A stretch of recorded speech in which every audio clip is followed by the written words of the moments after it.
The Little Match Seller by Hans Christian Andersen.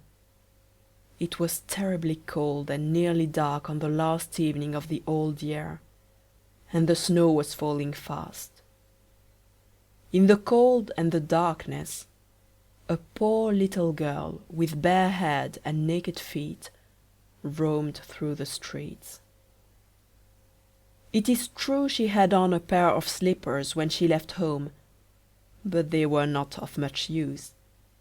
They were very large, so large indeed that they had belonged to her mother, and the poor little creature had lost them in running across the street to avoid two carriages that were rolling along at a terrible rate. One of the slippers she could not find, and a boy seized upon the other and ran away with it, saying that he could use it as a cradle when he had children of his own. So the little girl went on with her little naked feet, which were quite red and blue with the cold. In an old apron she carried a number of matches, and had a bundle of them in her hands. No one had bought anything of her the whole day, nor had any one given her even a penny. Shivering with cold and hunger, she crept along. Poor little child, she looked the picture of misery. The snowflakes fell on her long fair hair, which hung in curls on her shoulders, but she regarded them not. Lights were shining from every window, and there was a savory smell of roast goose, for it was New Year's Eve. Yes, she remembered that. In a corner, between two houses, one of which projected beyond the other, she sank down and huddled herself together. She had drawn her little feet under her, but she could not keep off the cold, and she dared not go home, for she had sold no matches, and could not take home even a penny of money. Her father would certainly beat her. Besides, it was almost as cold at home as here, for they had only the roof to cover them, through which the wind howled, although the largest holes had been stopped up with straw and rags. Her little hands were almost frozen with the cold. Ah, perhaps a burning match might be some good, if she could draw it from the bundle and strike it against the wall, just to warm her fingers. She drew one out. Scratch! How it sputtered as it burnt! It gave a warm, bright light, like a little candle, as she held her hand over it. It was really a wonderful light. It seemed to the little girl that she was sitting by a large iron stove, with polished brass feet and a brass ornament.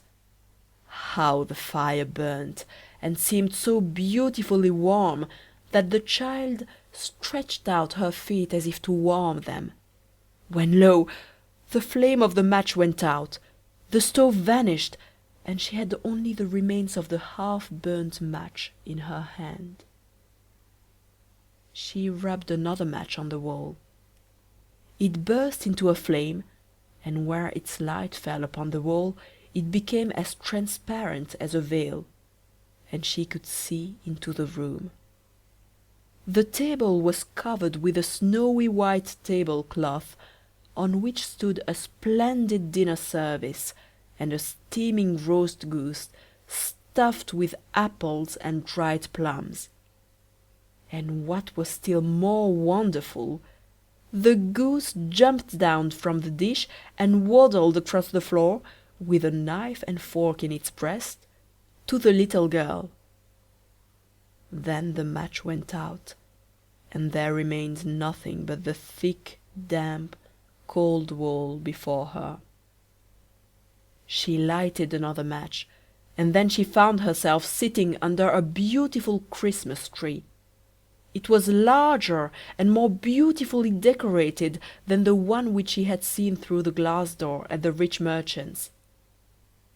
Thousands of tapers were burning upon the green branches, and colored pictures, like those she had seen in the show windows, looked down upon it all.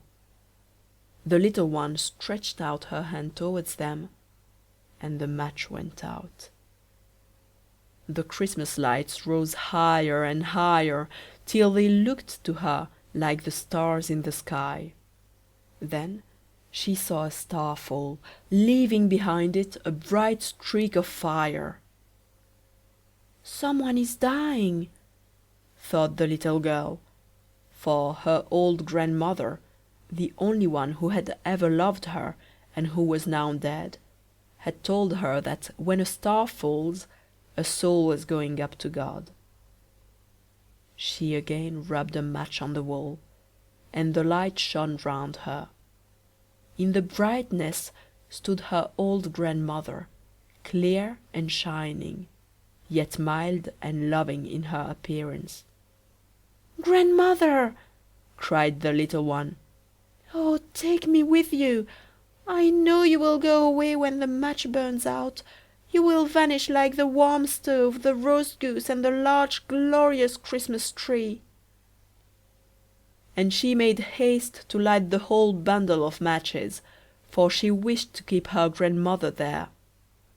And the matches glowed with a light that was brighter than the noonday, and her grandmother had never appeared so large or so beautiful.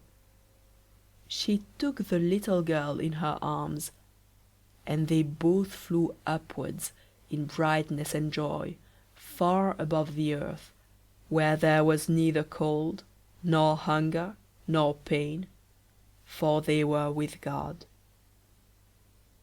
In the dawn of morning, there lay the poor little one, with pale cheeks and smiling mouth, leaning against the wall. She had been frozen to death on the last evening of the year, and the New Year's sun rose and shone upon a little corpse.